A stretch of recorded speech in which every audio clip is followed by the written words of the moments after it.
સ્થાનિક સ્વરાજ્યની ચૂંટણી પહેલા ગીર સોમનાથના રાજકારણમાં ગરમાવો જોવા મળ્યો છે। કોંગ્રેસની બેઠકમાં ભાજપના માજી ધારાસભ્ય જેડી સોલંકીની ઉપસ્થિતિ।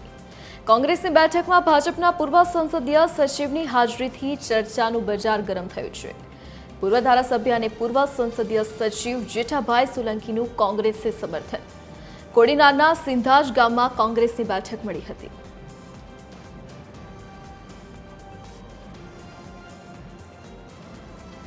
જેઠાભાઈ સોલંકીએ આજે કોંગ્રેસની આ બેઠકની અંદર સુનિલભાઈના નેતૃત્વની અંદર જેઠાભાઈએ પણ કીધું છે કે જે સુનિલભાઈ જ્યાં જે નિર્ણય કરે એ નિર્ણયની સાથે હું છું। સુનિલભાઈએ નિર્ણય કર્યો છે કોંગ્રેસની વિચારધારા સાથે જોડાવાનો।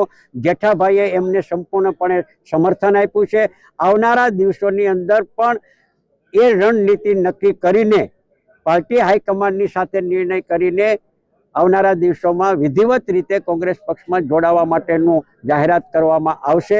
હાલ પૂરતી અત્યારે સ્થાનિક સ્વરાજની ચૂંટણીની અંદર જિલ્લા પંચાયતની 5 બેઠકો અને તાલુકા પંચાયતની બેઠકોમાં કોંગ્રેસ પક્ષના ઉમેદવારોને જીતાડવા માટે જેઠાભાઈ સોલંકીએ સંપૂર્ણપણે સમર્થન આપ્યું છે।